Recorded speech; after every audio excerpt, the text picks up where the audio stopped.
गुलाम अब्बास का अफसाना ये परी चेहरा लोग। हर इंसान अपने मिजाज और किरदार से जाना और पहचाना जाता है। सख्त मिजाज बेगम बल्कीस त्राबली एक दिन माली से बागीचे की सफाई करा रही। वो महतरानी और उसकी बेटी की बातचीत सुन लेती हैं। बातचीत में माँ बेटी बेगमों के असल नाम ना लेकर उन्हें मुख्तलिफ नामों से बुलाती हैं। ये सुनकर बल्कीस बानो उन दोनों को अपने पास बुलाती है। वो नामों के असली नाम पूछती हैं और जानना चाहती हैं कि उन्होंने उसका नाम क्या रखा हुआ है। महतरानी उनके सामने तो मना कर देती है, लेकिन उसने बेगम बल्कीस का जो नाम रखा होता है वो अपने शौहर के सामने ले देती। हम कहानी की तरफ बढ़ते हैं। कहानी का उन्वान है ये परी चेहरा लोग। पतझड़ का मौसम शुरू हो चुका था।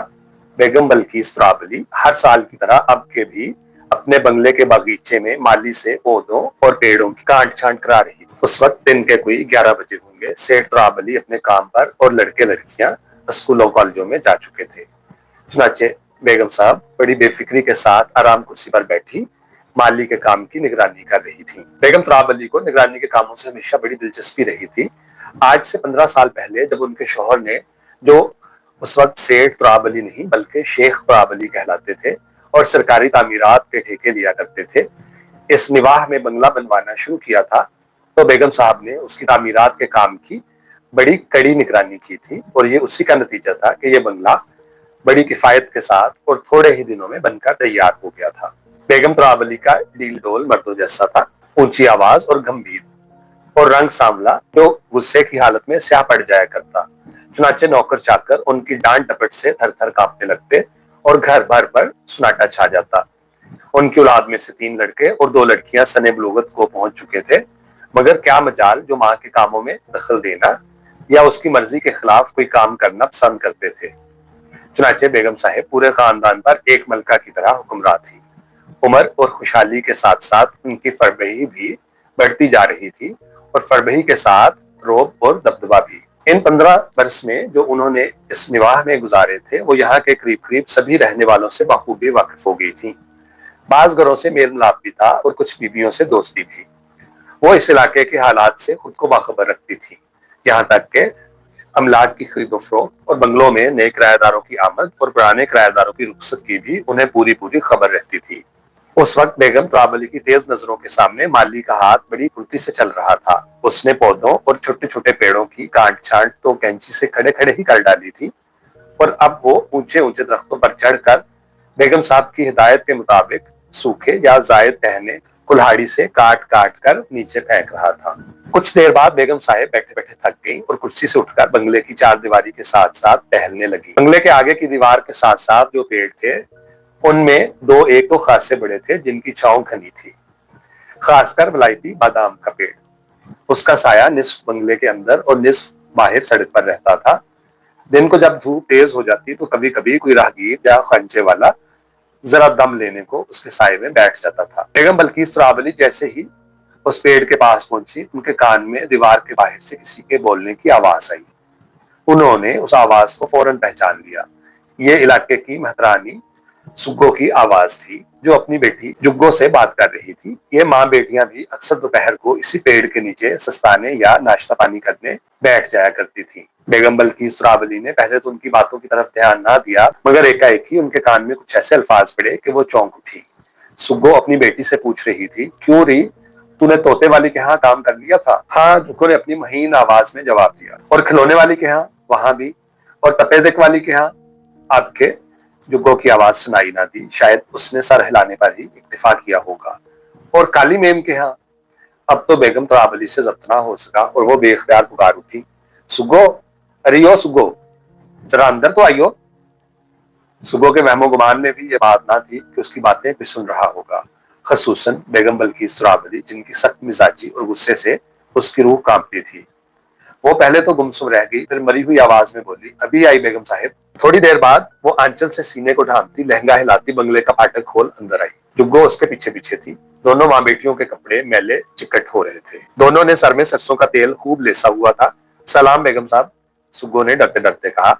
अभी तक उसकी समझ में ना आया था कि किस कसूर की बिना पर उसे बेगम साहब के हुजूर पेश होना पड़ा। बेगम साहिब ने तकमन्ना लहजे में पूछा, क्यों री मर्दार, ये तू बाहर बैठी किन लोगों के नाम ले रही थी? कैसे नाम बेगम साहिब? अरे तू कह रही थी ना तोते वाली, खिलौने वाली, तपेदिक वाली काली मेम। सुगो ने मुस्कुराने की कोशिश करते हुए कहा, वो तो बेगम साहब हम आपस में बातें कर रहे थे। देख सुगो, सच सच बता दे वरना मैं जीता ना छोड़ूंगी।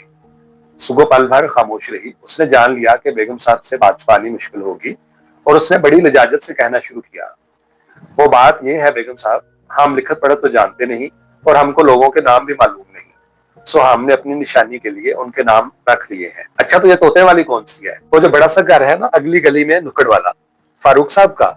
जी बेगम साहब वही। उनकी बीवी ने तोता पाल रखा है, हम उनको निशानी के लिए तोते वाली कहते हैं। और ये खिलौने वाली कौन है? वो जो मस्जिद के बराबर वाले बंगले में रहती है। बेगम त्रावली ने इस इलाके का नक्शा जहन में जमाया, जरा देर गौर किया, फिर बोली, अच्छा अच्छा बख्श लाही साहब का मकान? जी सरकार वही। अरे कमबख्त, तू उनकी बेगम को खिलौने वाली क्यों कहती है? जानती भी है वो तो लखपति है, लखपति। खिलौने थोड़ा ही बेचते हैं, जब देखो उनकी कोठी में हर तरफ खिलौने ही खिलौने बिखरे रहते हैं। वो बढ़िया बढ़िया खिलौने, ये बड़े बड़े हवाई जहाज, चलने वाली बातें करने वाली गुड़िया, बिजली की रेलगाड़ी, मोटरें। अरे मोई, ये खिलौने तो वो खुद अपने बच्चों के खेलने के लिए विलायत से मंगवाते हैं, बेचते थोड़ा ही हैं। हम तो निशानी के लिए कहते हैं बेगम साहब। और ये काली मेम किस भी साहिबा का ख्वाब है?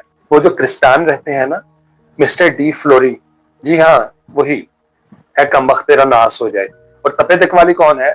उधर को सुगो ने हाथ से इशारा करते हुए कहा, वो बड़ी सड़क पर पहली गली के नुक्कड़ वाला जो घर है, उसमें हर वक्त एक औरत पलंग पर पड़ी रहे है और मेज पर बहुत सी दवाइयों की शीशियां नजर आवे हैं। बेगम साहब बेख्तियार मुस्कुरा दी। उनका गुस्सा अब तक उतर चुका था और वो सुगो की बातों को बड़ी दिलचस्पी से सुन रही थी कि अचानक एक बात उनके जहन में आई और उनके चेहरे का रंग मुतगय्यर हो गया। माथे पर बल पड़ गए। डांट कर बोली, क्यों री मुर्दार, तूने मेरा भी तो कोई ना कोई नाम जरूर रखा होगा, बता क्या नाम रखा है? सच सच बताइयो, नहीं तो मारते मारते वर्कस निकाल दूंगी। सुगो जरा टटकी मगर फौरन संभल गई। बेगम साहब चाहे मारिए चाहे जिंदा छोड़िए, हम तो आपको बेगम साहब ही कहते हैं। चल झूठी मकार। मैं झूठ नहीं बोलती सरकार, चाहे जिसकी कसम ले लीजिए, हम बेगम साहब को बेगम साहब ही कहते हैं ना। जुग्गो ने माँ की तरफ देखा और जल्दी से मुंडिया हिला दी। मुझे तो तुम माँ बेटियों की बात पर यकीन नहीं आता, बेगम तो आबली बोली। इस पर सुगो खुशामदाना लहजे में कहने लगी, अजी आप ऐसी सखी और गरीब परवर है, भला हम आपकी शान में ऐसी गुस्ताखी कर सकते हैं? बेगम साहब का गुस्सा कुछ धीमा हुआ और उन्होंने सुगो को नसीहत करनी शुरू की।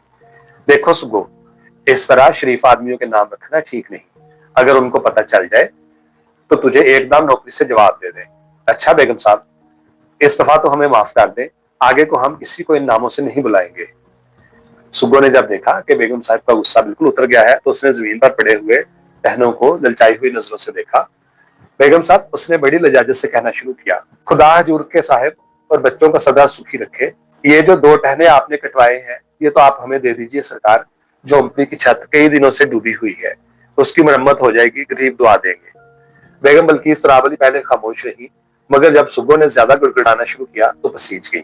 अच्छा अपने आदमी से कहना उठा ले जाए, खुदा आपको सदा सुखी रखे बेगम साहब, खुदा। बेगम साहब उसकी दुआ पूरी ना सुन सकी क्योंकि उनको एक जरूरी काम याद आ गया और वो बंगले के अंदर चली गई। दोपहर को 12 बजे के करीब सुगो और जुग्गो सब काम निपटा घर जा रही थी कि सामने एक महत्तर मंडासा बांधे झाड़ू से सड़क पर गर्दो गुबार के बादल उड़ाता जल्द जल्द चला आ रहा था। दोनों माँ बेटियां उसके करीब पहुंचकर रुक गई। आज बड़ी देर में सड़क झाड़ने निकले हो जग्गो के बाबा? हाँ जरा आंख देर में खुली थी। ये कहकर वो महत्तर आगे बढ़ जाना चाहता था कि उसकी बीवी ने उसे रोक लिया। सुन जग्गो के बाबा, जब सड़क झाड़ चुके हो तो जिड्डो के बंगले पर चले जाइयो, वहां 2 बड़े बड़े टहने कटे पड़े हैं, उन्हें उठा लाइयो। मैंने जिड्डो से इजाजत ले ली है,